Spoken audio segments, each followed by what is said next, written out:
2001 Halo Combat Evolved. It started with Halo Combat Evolved. The game dropped players into the boots of Master Chief, a cybernetically enhanced super soldier known as a Spartan, and his AI companion, Cortana. Together, they crash land on a mysterious ring-shaped world, the Halo. What made this game revolutionary wasn't just the graphics or the story, it was the way it felt. The movement, the shooting, the seamless transition between vehicles and foot combat. It all felt alive. It made console shooters feel right for the first time. And then there was the lore. Halo wasn't just about blasting aliens, it was about humanity's desperate war against the Covenant. A coalition of alien species who worshipped the Halo rings as holy relics. The player slowly uncovered the terrifying truth. The Halos weren't temples. They were weapons of mass destruction designed to wipe out all sentient life to stop a parasitic race known as the Flood. Combat Evolved wasn't just a launch title for the original Xbox. It was the reason people bought the console. It built a universe rich enough to fuel 2 decades of sequels, spin-offs, and fan theories. But Bungie wasn't done. The war had just begun. 2004, Halo 2. 3 years later, in 2004, Halo 2 exploded onto the scene. And I mean exploded. Midnight launches, long lines, broken records. This was gaming's first true blockbuster event. Halo 2 continued Master Chief's fight against the Covenant, but this time Bungie raised the stakes. Players got to see the story from 2 sides. The human soldiers defending Earth and the Covenant warrior known as the Arbiter, a disgraced elite forced to fight for redemption. It was bold, it was cinematic, and it gave the Halo universe a deeper moral complexity. But it wasn't just the story that made Halo 2 legendary. It was Xbox Live. Halo 2 basically invented modern online multiplayer as we know it. Matchmaking, voice chat, ranking systems. Everything that defines online shooters today can trace its roots back to this game. And who could forget the cliffhanger ending? Master Chief's line, "Sir, finishing this fight," became one of the most iconic mic drops in gaming history. Players had to wait years to see how that sentence ended. 2007, Halo 3. Then came Halo 3, and with it, one of the biggest hype trains the gaming world had ever seen. It was 2007. The Xbox 360 was in its prime. Finish the Fight was printed on every billboard, every trailer, every fan's heart, and Halo 3 delivered. Visually stunning for its time, emotionally powerful, and gameplay refined to perfection. This was Bungie at their creative peak. The trilogy that began on a mysterious ring world now reached its epic conclusion. Humanity and the Arbiter's Covenant allies launched a desperate final assault to stop the Flood and the Prophet of Truth from activating the remaining Halo rings. Every mission felt like a farewell tour. Reminder of how far the series had come. And then came that ending. Master Chief sacrifices himself to save the galaxy, drifting into the endless void of space, saying only, "Wake me when you need me." That single line defined the soul of Halo. Bravery, duty, and a touch of mystery. Fans around the world sat in silence as the credits rolled. Bungie had created not just a trilogy, but a legend. Halo wasn't just a game anymore, it was a mythology. But as with all great myths, the story couldn't end there. The universe of Halo was about to expand. New soldiers, new perspectives, and new wars were on the horizon. After Halo 3's emotional ending, Bungie could have easily stopped there, but the Halo universe was far too big, too rich to just fade away. Fans wanted more stories, more perspectives, and more battles from this massive interstellar war. So in 2009, we went somewhere unexpected. The strategy battlefield. 2009, Halo Wars. Developed by Ensemble Studios, the creators of Age of Empires, Halo Wars took Halo out of the first-person perspective and into a bird's-eye view of galactic warfare. Set decades before the events of Combat Evolved, this prequel followed Captain James Cutter and the crew of the UNSC Spirit of Fire as they battled Covenant forces over control of ancient Forerunner technology. The shift in genre surprised many players. This wasn't about aiming a rifle. It was about commanding entire armies of Warthogs, Spartans, and Scorpion tanks. It showed the scale of the Human Covenant war like never before. What made Halo Wars special was that it still felt like Halo. The music, the art, the way units responded. It carried that unmistakable energy. It proved that Halo could thrive outside its FPS comfort zone. And while Spirit of Fire's crew disappeared into deep space at the game's end, their story wasn't over. They'd be seen again, but not for almost a decade. 2009, Halo 3 ODST. That same year, Bungie gave us something completely different. No Master Chief, no super soldier armor, just humanity. Halo 3 ODST dropped players into the streets of New Mombasa, a city left in ruins after a Covenant invasion. You played as a group of orbital drop shock troopers. Elite soldiers, yes, but still fragile compared to Spartans. The tone was darker, moodier, and more grounded than any Halo game before it. Gone were the massive battles across alien landscapes. In their place, rain-soaked streets, haunting jazz music, and a sense of loneliness that felt almost noir-like. You weren't fighting to save the galaxy here, you were fighting to survive. And yet ODST delivered one of Halo's most memorable experiences, not through spectacle, but through atmosphere. It also introduced a fan-favorite character, Nathan Fillion's gunnery sergeant Buck, whose humor and grit gave the story heart. ODST reminded players that Halo wasn't just about one hero. It was about all the humans caught in this endless war. 2010, Halo Reach. Then came Halo Reach, Bungie's final Halo game before handing the torch to 343 Industries, and they made sure it was unforgettable. Set before the events of Combat Evolved, this was the story of Noble Team, a squad of Spartans defending the doomed planet Reach.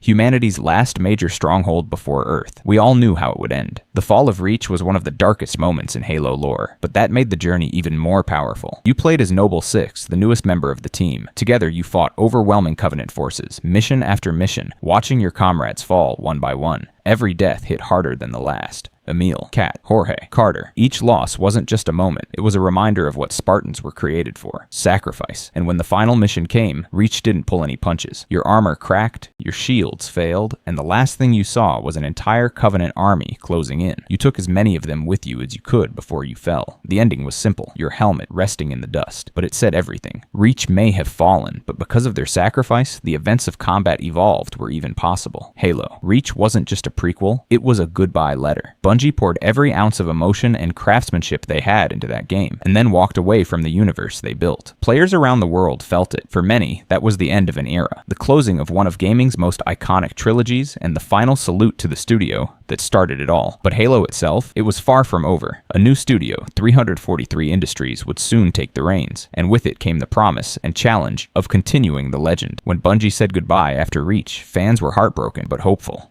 Halo wasn't just a franchise anymore, it was a legacy. And now a new studio had stepped forward to carry it into the future, 343 Industries. Formed under Microsoft, 343's mission was crystal clear. Protect Halo's identity, but also evolve it for a new generation. Their first task, to bring the original masterpiece back to life. 2011, Halo Combat Evolved Anniversary. To celebrate the 10th anniversary of the game that started it all, Halo Combat Evolved Anniversary was released in 2011. This wasn't just a remaster, it was a love letter. 343 Industries rebuilt the entire game from the ground up, preserving the exact gameplay that made Combat Evolved so revolutionary, but reimagining every visual detail with modern graphics and lighting. You could even toggle between the old and new visuals in real time, reminding players just how far the series, toward they and gaming itself, had come in a decade. The story remained the same. Master Chief and Cortana stranded on a Halo ring, battling the Covenant and the Flood, but the experience felt fresh again. A perfect mix of nostalgia and next-gen polish. And while it was meant as a celebration, this remaster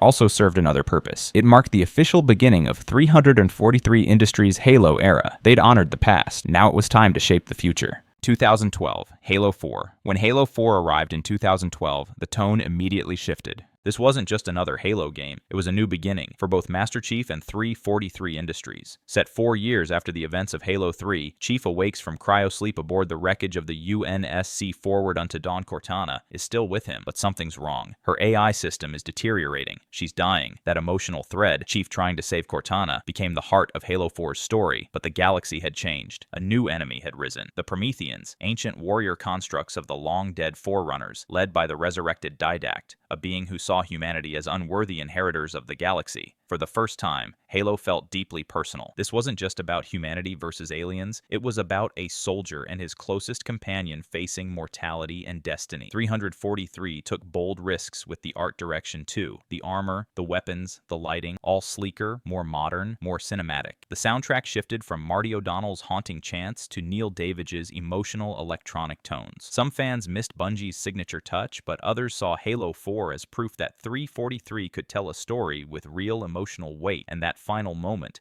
Cortana's sacrifice to save Chief, hit hard. The legend was back, but forever changed. 2013, Halo Spartan Assault. After the emotional storm of Halo 4, 343 took the series in a lighter, but still lore-rich, direction. With Halo Spartan Assault released in 2013 for PC and mobile, it was a twin-stick top-down shooter set between Halo 3 and Halo 4. Players took control of Spartan Sarah Palmer and Davis, members of the Spartan 4 program, as they battled Covenant remnants during a training simulation aboard the UNSC Infinity. It was fast, arcade-like, and designed for short bursts of action, but it wasn't just filler. Spartan Assault expanded the post-war Halo timeline, showing humanity's efforts to rebuild while scattered Covenant forces refused to surrender. It also introduced many fans to Spartan Palmer, who would become a recurring character throughout 343's games. While some traditional players overlooked it, Spartan Assault proved that Halo could work on multiple platforms, and it kept fans busy as they waited for the next big chapter, 2014. Halo, the Master Chief Collection,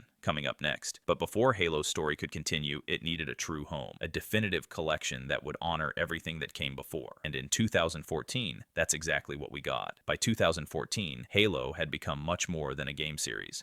It was a cultural monument. Millions of players had followed Master Chief for over a decade, across 3 generations of consoles, and 343 Industries decided it was time to give fans the ultimate celebration. One massive collection bringing everything together. 2014, Halo, the Master Chief Collection. Halo, the Master Chief Collection, or simply MCC, was a dream come true. It included Halo Combat Evolved Anniversary, Halo 2 Anniversary, Halo 3, and Halo 4, all in one seamless package, fully remastered, fully playable, and connected under a single menu. For the first time, players could experience the entire Master Chief saga in chronological order. Every mission, every cinematic, every moment of sacrifice and heroism, without ever switching discs. It also came with something legendary, a complete remake of Halo 2's campaign, featuring reimagined graphics, brand new cutscenes from Blur Studio, and re-recorded dialogue. Fans finally got to relive the most iconic moments of the series: the Arbiter's betrayal, the Prophet of Truth's rise, and Chief's unforgettable finish the fight, in stunning detail. Of course, the launch wasn't perfect. Technical issues and matchmaking bugs frustrated fans at first, but over the years, 343 didn't give up. They fixed it, rebuilt it, and turned MCC into one of the greatest collections in gaming history, a living museum for everything Halo. It wasn't just nostalgia,